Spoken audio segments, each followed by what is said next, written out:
panas bagi kita semua.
Pulau Enggano adalah salah satu pulau terluar di Sumatera.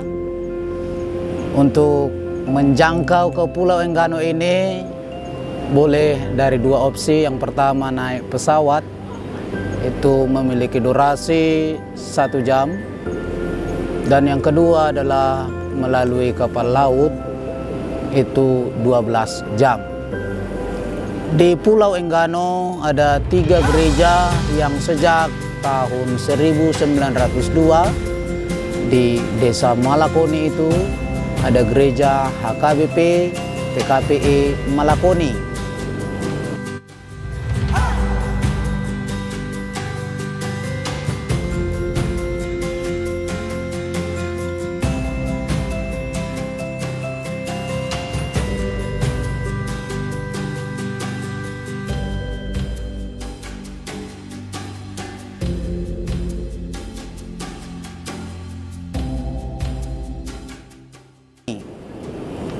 Yang kedua di Desa Meok, yaitu HKBP PKPE Boboyo.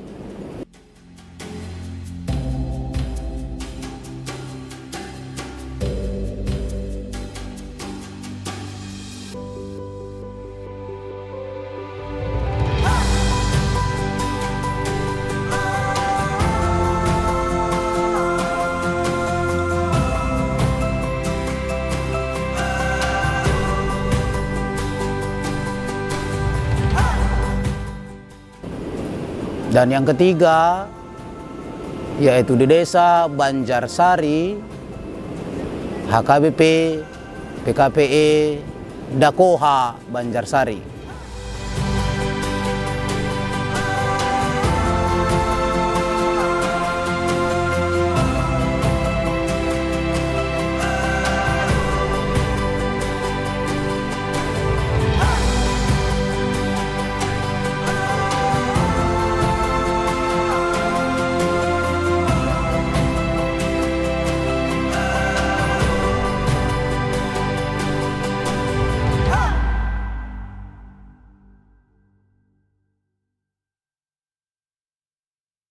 Keadaan pelayanan di Pulau Enggano itu dari 1902 hingga pada saat ini sungguh resort HKBP PKPE Pulau Enggano sangat membutuhkan pelayan untuk menambahi pelayan yang ada saat ini.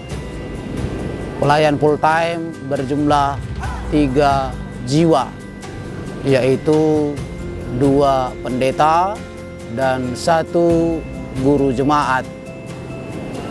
Di bawah kepemimpinan pendeta resort di Malakoni, pendeta Ranto Roy Roger Simanjuntak, dan pimpinan jemaat di HKBP PKPE Boboyo, yaitu guru Marcelius Manalu, dan pimpinan jemaat di HKBP PKPE Dakoha Banjarsari, itu ada pendeta Agus Septo Kauno Pasaribu STH.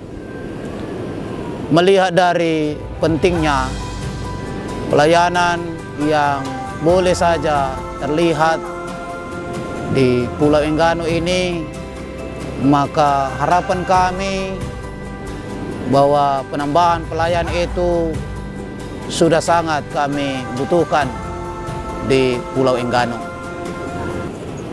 Adapun kehidupan jemaat yang ada di resort HKBP PKPE Pulau Enggano ini, 80% mereka adalah pelaut. Mereka akan mondok. Arti mondok itu dia rela meninggalkan rumahnya selama berminggu-minggu untuk mencari ikan di daerah-daerah tertentu di pulau ini. Mereka di sana bermalam membawa logistik mereka, jaring, tembak untuk menangkap ikan, lobster yang mereka akan jual untuk mencukupkan kebutuhan seisi keluarga mereka di rumahnya. Saat ini kami sedang melakukan ibadah pariatif berupa wisata rohani dan retreat, di mana dalam ibadah ini kami menetapkan satu tempat, yaitu di sebongkah batu besar di pinggir pantai, jaraknya 200 meter dari titik di mana para jemaat HKBP PKPE Resort Enggano untuk mencari nafkah bagi anak dan istri. Adalah sangat penting lokasi ini sebagai objek, karena disinilah para jemaat itu berjuang hidup. Mereka boleh merasakan kehadiran Tuhan dalam perjuangan hidup mereka.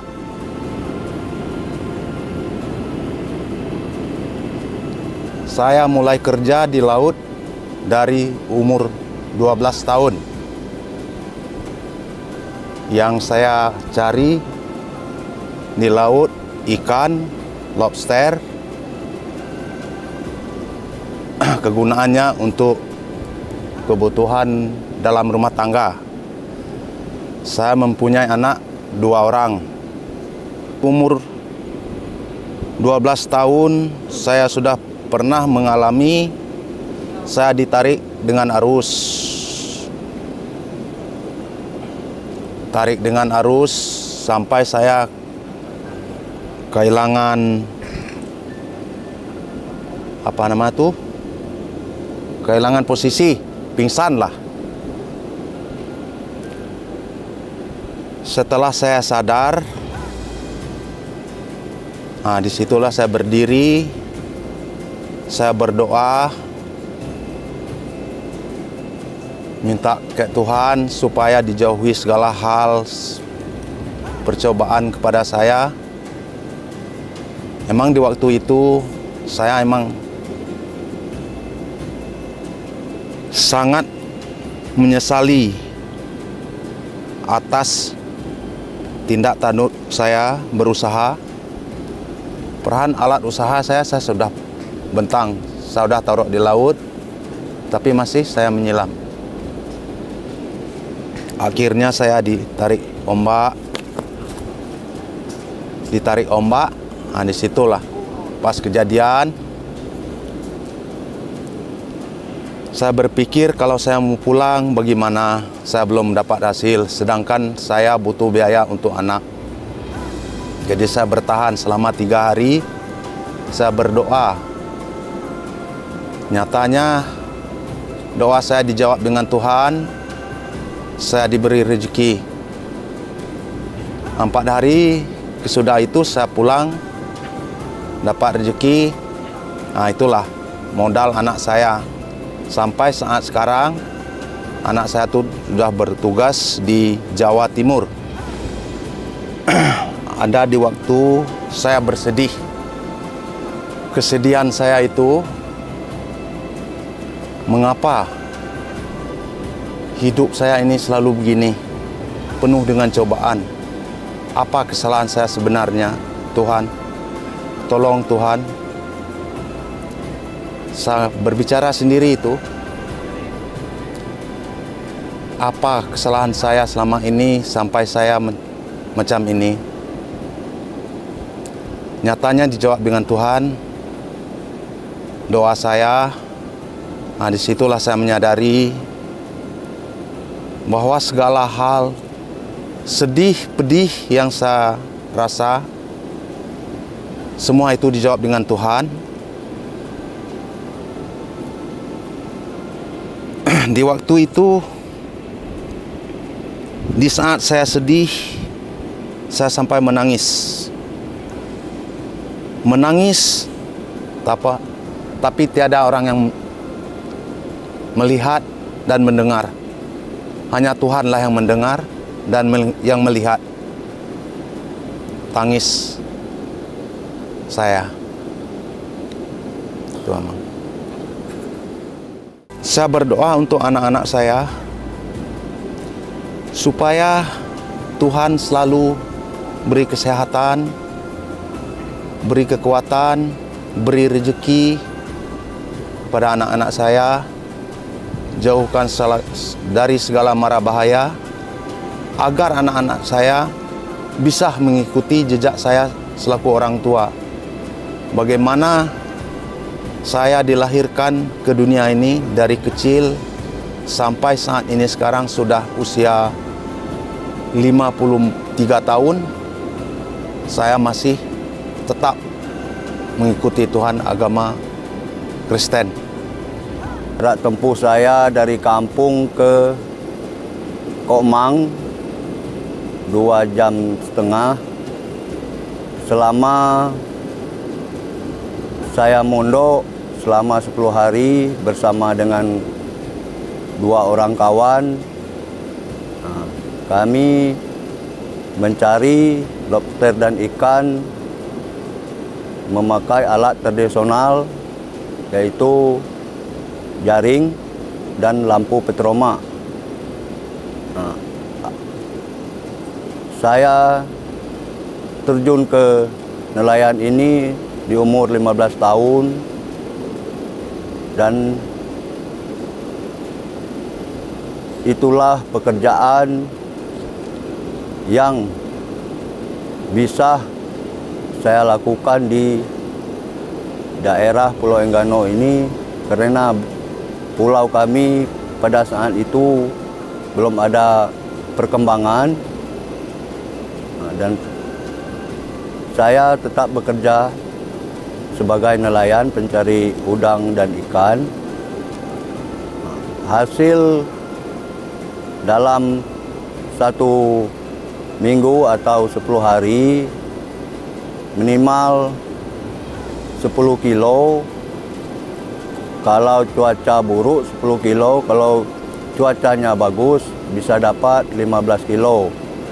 Kami mencari ikan dan udang itu seperti udang kami mencari masing-masing. Kalau menjaring ikan itu bersama-sama. Apabila bekal kami habis, ya kami pulang. Harapan saya selaku orang tua untuk anak-anak saya, harapan saya dari orang tuanya benar-benarlah menempuh cita-cita yang diinginkan sampai selesai, karena susah payah Bapak mencari untuk mencukupi segala hal yang dibutuhkan dalam pendidikan dan juga untuk mencukupi keluarga kita secukup-cukupnya. Enggano Pulau Enggano. Pada saat nama tempat itu diberikan kepada kami, terlebih kepada saya diutus untuk melakukan praktek pelayanan lapangan di tempat ini. Sempat terlintas di benak saya bahwasanya tempat ini adalah tempat yang sangat mengerikan. Saya sempat berpikir, apakah saya bisa hidup di Pulau Enggano? Bagaimana cara saya untuk melakukan pelayanan di pulau tersebut? Pelayanan yang saya lakukan di Pulau Enggano sama seperti pelayanan yang biasanya dilakukan di gereja-gereja HKBP pada umumnya. Mulai dari mengajar anak sekolah minggu, melakukan pelayanan di ibadah umum, memasuki pelayanan di ibadah kategorial, baik itu kategorial kaum bapak, kaum ibu, anak-anak maupun PKPE atau pemuda-pemudi gereja. Saat saya melakukan pelayanan, saya berpikir, apa yang harus saya lakukan? Apakah itu layak untuk diberikan kepada jemaat yang ada di Pulau Enggano ini? Tetapi puji Tuhan, kami bisa melakukan pelayanan di tempat ini, di tempat yang sangat indah ini, di Pulau Enggano. Kami bisa berada di sini, di tempat yang Tuhan berikan untuk memuji muliakan nama Tuhan. Bahkan saat ini kami berada di salah satu tempat yang baru saja saya kunjungi dan baru saja saya bisa melihat keindahan Pulau Enggano dipakai sebagai tempat beribadah. Saya melakukan praktek lapangan yang ketiga di HKBP PKP Dakoha Banjarsari. Pertama sekali saya datang ke Pulau Enggano ini, saya sedikit ragu. Karena saya adalah orang Batak yang datang ke Pulau Enggano yang memiliki beberapa suku yang pastinya bukan Batak. Tetapi sesampai di gereja HKBP PKP Dakoha, jemaat sangat menerima saya dan teman-teman yang lain. Mereka menganggap kami ini adalah anak-anaknya, sama seperti anak-anaknya yang sedang kuliah ataupun bekerja di tempat yang lain. Kehidupan sosial jemaat di HKBP di Pulau Enggano ini sangatlah berjiwa sosial yang tinggi, yang dimana mereka tidak membedakan ras, tidak membedakan suku, ataupun membedakan jenjang ekonomi yang mereka miliki. Tetapi mereka menganggap bahwa mereka adalah satu keluarga yang perlu saling menjaga. Di pulau ini banyak hal yang bisa saya terima, yang dimana pulau ini adalah pulau yang dianggap terisolir, pulau yang dianggap beberapa orang pulau yang sangat menakutkan. Akan tetapi bagi saya ini adalah pulau yang sangat indah, layaknya seperti Raja Ampat yang di Papua. Menurut saya ini adalah Raja Ampat Bengkulu. Begitu indahnya panorama yang ada di Pulau Enggano ini. Terlebih pada saat ini saya sedang berada di Batu Lobang, menjadi tempat wisata rohani yang dilakukan oleh jemaat. Saya melihat begitu indahnya ciptaan Tuhan yang tidak pernah dilihat oleh orang lain di pulau-pulau lain. Berbicara mengenai Enggano, sungguh tidak ada habisnya bagi kami, mahasiswa Sekolah Tinggi Bible Pro yang langsung diutus oleh kampus untuk mengalami atau langsung terjun ke pelayanan Zending HKBP. Kami ditempatkan di tempat ini, yakni di PKPE Pulau Enggano. Sepengetahuan dan sependengaran kami mengenai Zending di Pulau Enggano, ada beberapa part kekosongan yang dialami oleh beberapa gereja yang ada di Pulau Enggano. Kekosongan tersebut menimbulkan harapan dan cita-cita yang ditimbulkan oleh jemaat kepada pelayan-pelayan yang ada di HKBP. Dari pengalaman yang kami dengar, jemaat sangat merindukan dan sangat menantikan pelayanan atau perhatian khusus kepada PKPE Pulau Enggano ini. Terlebih lagi pada HKBP, PKPE Pulau Enggano di mana di bawah asuhan Jending HKBP sangat memohon lebih memperhatikan lagi PKPE Pulau Enggano ini ke depannya, agar jemaat di sini lebih bertumbuh dan berkembang ke depannya menjadi jemaat-jemaat yang semangat melayani Tuhan. Betapa kita tidak bersyukur, bertanah air kaya dan subur. Pulau Enggano, pulau yang sangat terkenal dengan keindahan alamnya, kekayaan alamnya, serta kekayaan juga di bawah lautnya. Di Pulau Enggano, kita tidak hanya menemui orang-orang yang ramah akan sekelilingnya, tetapi juga kita di tempat ini bebas makan ikan dari laut yang dimana diantar langsung oleh jemaat kita, baik itu kepiting, udang, lobster, dan lain sebagainya. Kita boleh menikmati itu di tempat ini. Namun, di balik keindahan alam, ternyata pulau ini kekurangan akan pelayanan-pelayanan, terlebih pelayanan kerohanian, spiritualitas. Terbukti di beberapa tahun yang lalu ada pelayanan atau seorang pemimpin di tengah-tengah gereja, terlebih HKBP PKPE Resort Pulau Enggano ini kosong selama beberapa waktu. Maka dari itu, kami mengajak kita untuk melihat tempat ini, tempat yang begitu indah, tempat yang selama ini kita merasa itu mengerikan, tetapi hasilnya adalah sebaliknya. Tempat ini begitu luar biasa, bukan hanya tempat, tetapi juga dipenuhi dengan orang-orang yang luar biasa. Maka harapan kami, kelak kami boleh datang kembali ke tempat ini, karena kami juga merindukan Pulau Enggano tercinta. Mari datang ke Pulau Enggano. Iya, Ika. Dari tahun 1902 hingga saat ini 120 tahun usia Injil di Pulau Enggano, namun pelayanan hingga saat ini sangat minim.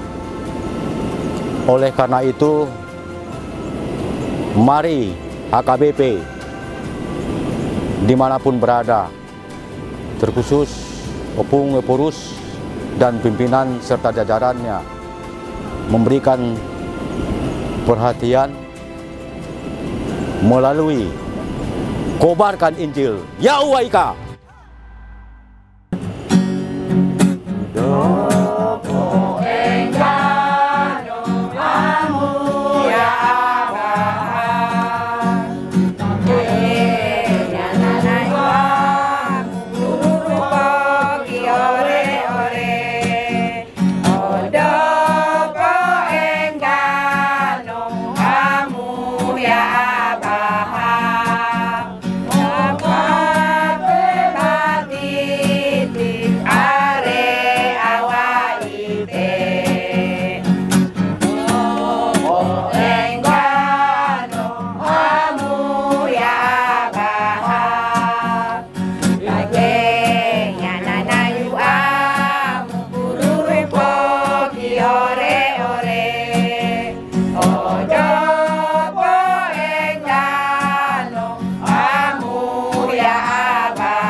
Opa mendengar